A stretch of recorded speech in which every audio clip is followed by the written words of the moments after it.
Hey, what's going on, everybody? Brian Forsyth, Radically Unstuck. Welcome to the program. I really appreciate you taking this time for you. And today we're going to be talking about the I Will Why worksheet. What is it? What you're supposed to use it for? Why is it important? I guess the most important thing as far as this worksheet is that you have this why, right? This reason, this deep-seated reason for your life. More than just money, more than, this surface level, desire.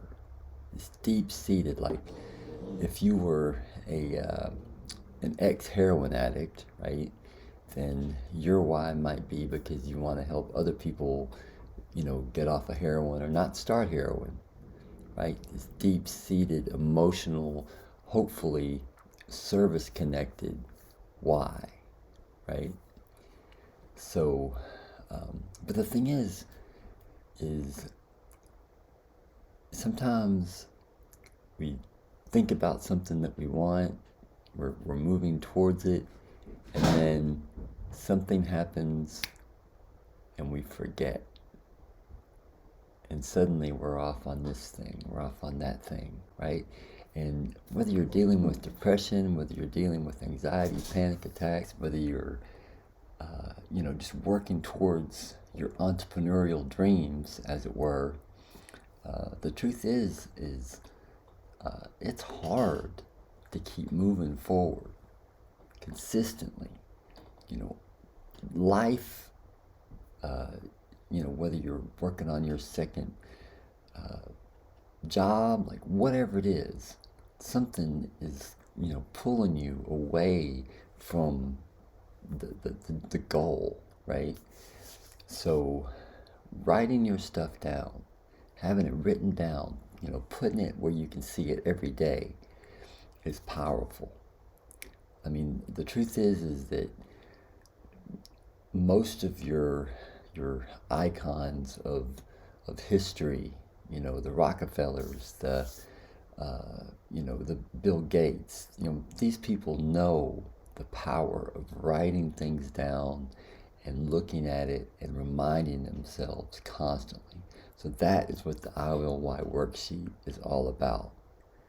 I will, and then why, this powerful, why. So the first is, I will not let the blues or ant or any condition stop me. An ant is an automatic negative thought. Automatic negative thought. And it's easy to kind of feel what that is if you think about the last time that you were like, oh, I need to do that. That's a good idea. Instantly, that negative is like, no, that won't work. Like it's just like automatic negative thoughts. And so, knowing that we have these automatic negative thoughts, and that if you do, it's perfectly normal to be dealing with automatic negative thoughts, then we can start looking for them. We can start paying attention. And when we have them, we can say, no. No, I'm not allowing that thought to propagate. I'm not allowing that thought to inform my decisions, right? I mean, if it's something like, you have a thought where you're going to go jump off a building and the automatic thought is, don't do that. Well, yeah, that's a good one. But the point is to not just accept our thoughts as useful. All thoughts are valid. They're real thoughts, but many thoughts are not useful. And it's up to us to make the determination whether we're going to follow the thought or whether we're going to say, thank you and just move on, right? So I will not let the blues or any ant or any other condition stop me, and then why, right?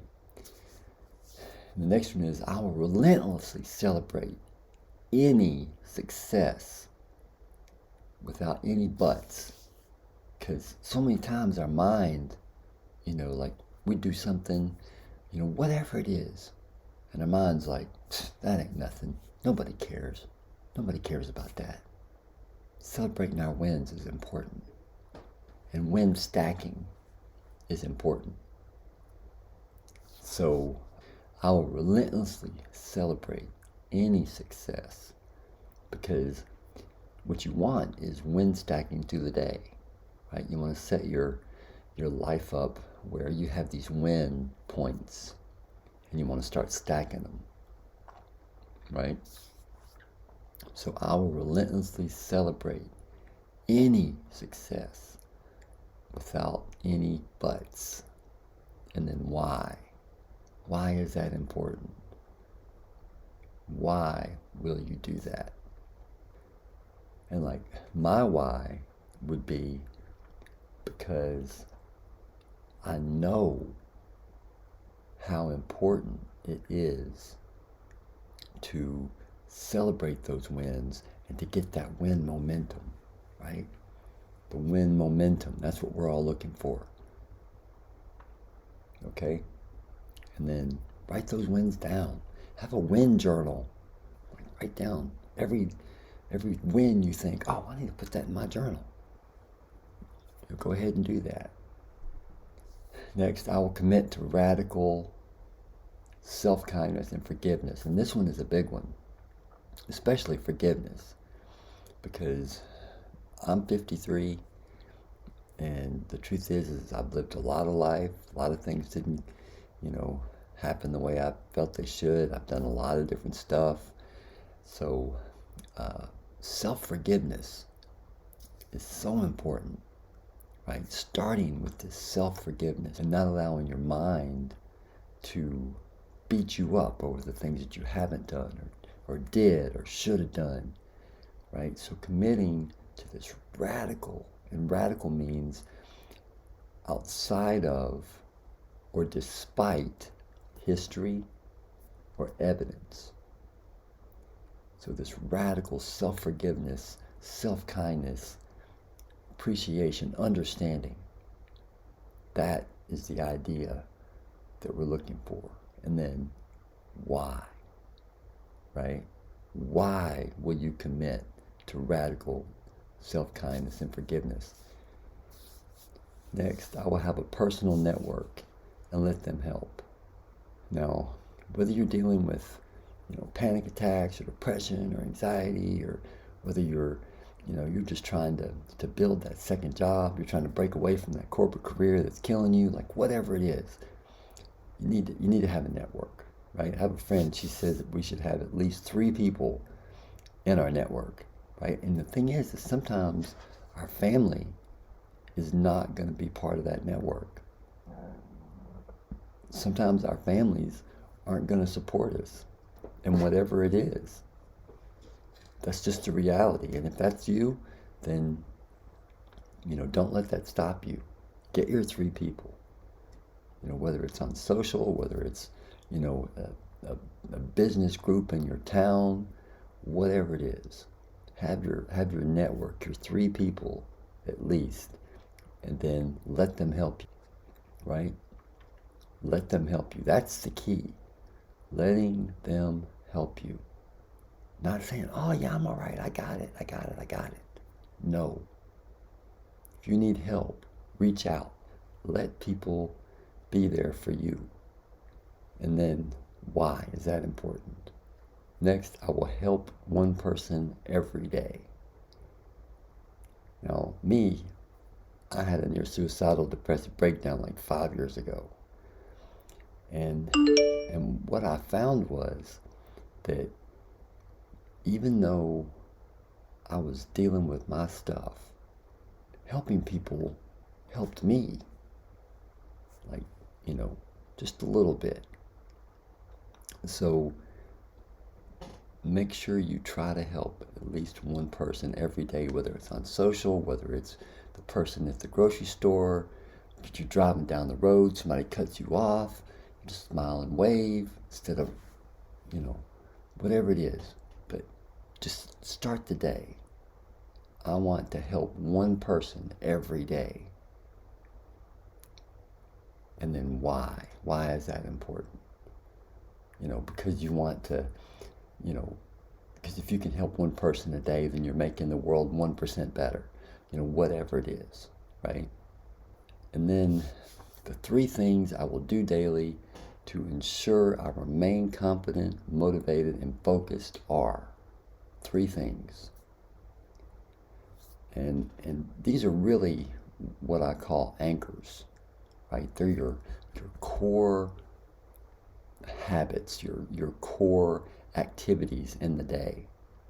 Like for me, it's exercise every day. I do some exercise every day, whether it's just push-ups when I first wake up, whatever it is, I do exercise every day. Drums, I play music. I play drums, I play bass, I play, acoustic guitar. I play some music every day. And 3, I'm going to write. I'm going to write every day. Those are my 3 things. And what happens is, by having these 3 things set out, it's like, okay, these are the 3 things. When you start seeing, I'm not making any time for that. I'm just waking up every day and I'm doing the same thing. I'm working on this thing, I'm working on this.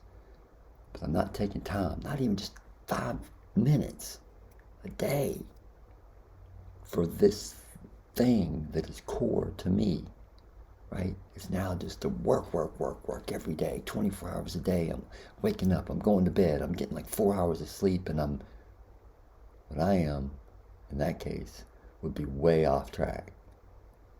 You can look up at my IOY worksheet and see, when's the last time I played my drums? When's the last time I did my exercise, right? So have your 3 things that are you stuff, that in a perfect day, you do these 3 things, right? No matter what. Your core things. Because if you're dealing with depression, then it's really important, because depression kind of sneaks up. And then suddenly you're like, oh, everything's dark. I don't feel like getting out of bed. I'm hopeless. The things that I once liked, my core things, I'm like, I just don't feel like it, So it's important to have your 3 things so that you can kind of see, because depression is cyclical. But regardless of whether you're dealing with depression or not, this course will help you, because the core concepts are still, valid. They're still completely useful. So it doesn't matter whether you have depression, anxiety, panic attacks, whatever it is that you are struggling with, this course and the concepts we talk about and the worksheets we have will be very helpful. And next, perhaps last, is my 3-month goal is.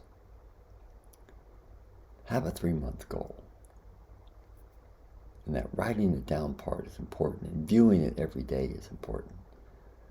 My 3-month goal is 3 months, not 6 months, not 12, 3 months.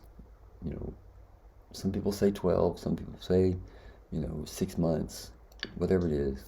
But, 3-month goal. This is my 3-month goal. And then fill out this sheet. It has a date, so you can see, when you wrote all this stuff down, and then put it where you can see it every day. And when you see it, go through them. Take that 5 minutes. Probably doesn't take you 5 minutes to go through the whole thing, but go through and check in. I will not let the blues or any conditions, and whatever it is, stop me. And why? I will relentlessly celebrate any success without any buts. And why? Right? And go through it and really feel it and remind yourself, what are your 3 things? Are you doing your 3 things? Just a quick check-in. And if you do this, then you'll be able to know if you're moving forward. You'll be able to feel that you're moving forward, right? You know, I will relentlessly celebrate my success. Have you been win stacking? You know, what was yesterday? What was yesterday like? Were you win stacking? Was there a lot of wins? Do you remember any wins? Do you remember celebrating any wins? Right? So it's a chance to remind yourself. So again, I appreciate you being in this program, and I look forward to speaking with you on the next video. Namaste.